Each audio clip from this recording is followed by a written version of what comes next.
Well, Mr. Chair, of course, absolutely hindi naman natin kailangan investigate yung graduating with honors sa academy. Pero yung EJ case sa war on drugs, kailangan talagang kaya natin iniimbestiga. Kaya ma'am, huwag Mr. tayong Chair, umalis dito sa kwartong ito hanggang matapos ang gusto ninyong kunin sa akin. well, Mr. Chair, so yung huling tanong ko for today, for the record, Bakit ano po? tinawag Mr. ninyo Chair. ako dito tapos yan lang ang huli ninyong tanong? Tinawagan nyo ba si Senior Superintendent Padilla para i-congratulate siya sa pagpatay sa 3 high-value targets na Chinese nationals na inilagay sa loob ng Davao Penal Colony? Kasi sinabi nyo daw, congrats Superintendent Padilla, job well done. Pero grabe ang ginawang dinuguan. Do you confirm this, Mr. Chair? You call Padilla now because he is lying. I do not know him and I do not have to congratulate this policemen and soldiers. Trabaho ninyo yan. Why do I have to congratulate you? Magtrabaho kayo dyan. So you do not confirm na tinawagan nyo si Senior Superintendent Padilla?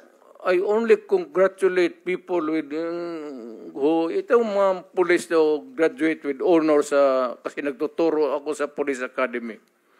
May congratulatory message ako. Pero congratulate ako ng ano. Well, Mr. Chair, of course, absolutely hindi naman natin kailangan investigate yung graduating with honors sa academy. Pero yung EJ case sa war on drugs, kailangan talagang kaya natin iniimbestiga. Kaya ma'am, huwag Mr. tayong Chair, umalis dito sa kwartong ito hanggang matapos ang gusto ninyong kunin sa akin. well, Mr. Chair, so yung huling tanong ko for today, for the record, Bakit ano po? tinawag Mr. ninyo Chair. ako dito tapos yan lang ang huli ninyong tanong? May mga colleagues pa yata tayo, Mr. Chair, na magtatanong sa dating presidente. So, for the record, sinasabi nyo ba na ang mga drug users at drug criminals ay dinideserve nilang mamatay na lang kaysa pumunta sa jail? O para i-paraphrase ko si Patricia Evangelista, do some people need killing, Mr. Duterte? Ma'am, presidente ako. Nagagastos ako sa gobyerno. Bakit ako magbubuhay sa mga putang inang yan? Kung yung pera na ipapakain ko dyan sa preso, ibigay ko na lang doon sa mga tao dyan sa walang bigat. So, mas okay Walang pong trabaho. patayin sila kaysa ipreso Wala mo pakialam sila? dyan sa kriminal, ma'am. So, thank you for making that of record. Pakialam sa kriminal kung saan silang impernong gusto nilang pumunta. Well, Mr. Chair, for the record, You make your own history in this planet. yes, Mr. Yun Chair. ang gusto nilang mangyari. Doon sila sa impyerno at doon tayo magkita. Well, Mr. Chair, wala namang jurisdiction ng Senado sa impyerno. Dito lang sa bansa natin pwede tayong mag-investigate. Ba't doon tayo pupunta? Well, wala po akong ambisyon pumuntang impyerno pa.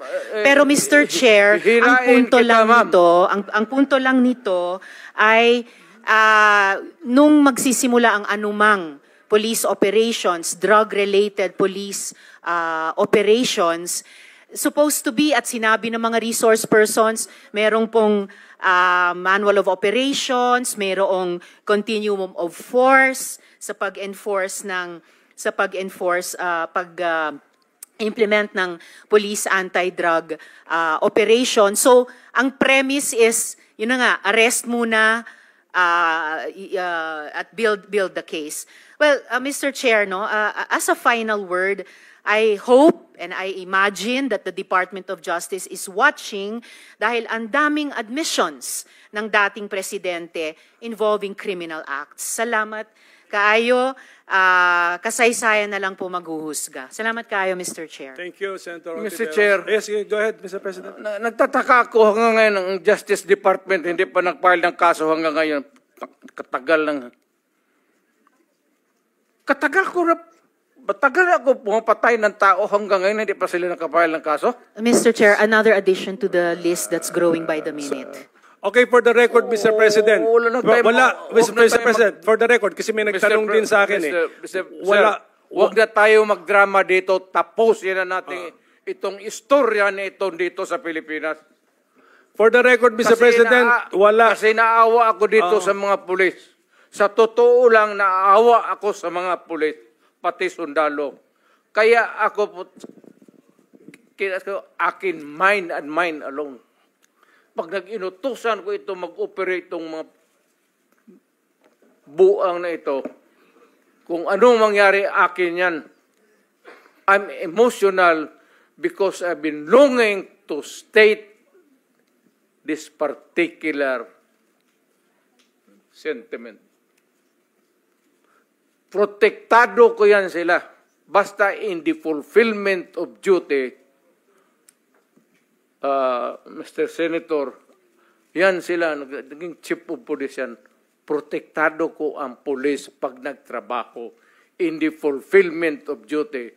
Pero alam nila, ang mga police na pumasok ng kidnapping, alam nila yung police nila, pinatay ko. Thank you, Mr. President. Ako po may tanong din.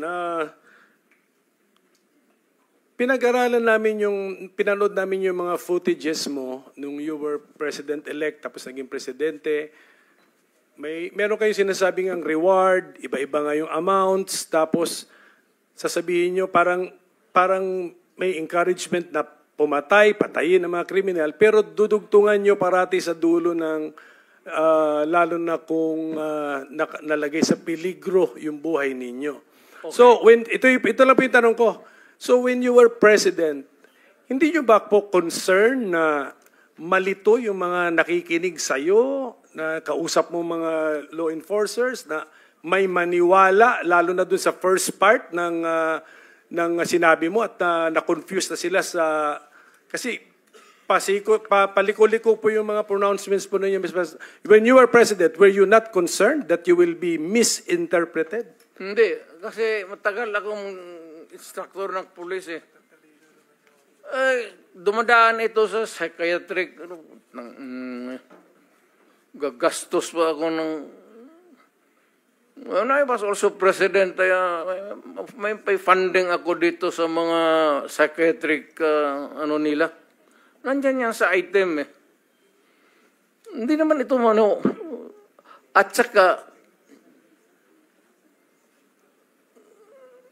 alam mo, Senator, pag kayo mga ganun, mga heinous crime, mga patayan dito, ang presidente o mayor, hindi pwedeng kailangan magbitaw ka talaga ng salita. Ina ninyo. Kasi pag hindi, hindi ako na nagyayabang. Look at my city.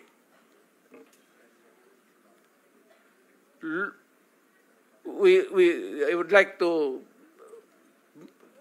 we travel back. Ano ang syudad ng Davao noon nung hindi pa ako mayor?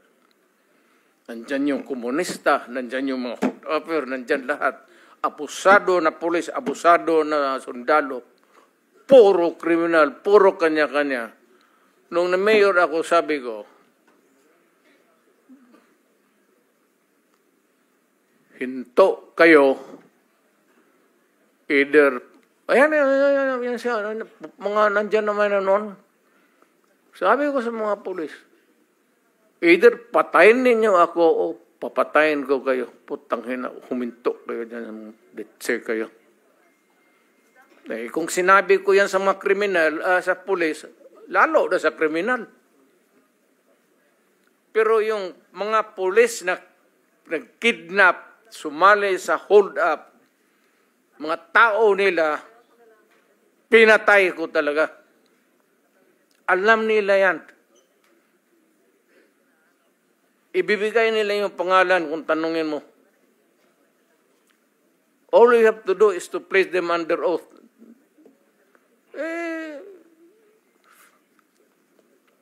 Sinabi ko sa kanila, pati kayo pag hindi ninyo madisiplina yung mga tao ninyo.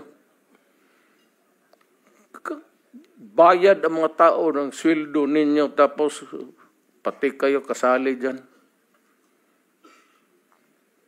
Stricto talaga ako sa pulis. Ayan sila. Puro general yan. Protektado ko ang pulis pag sa trabaho.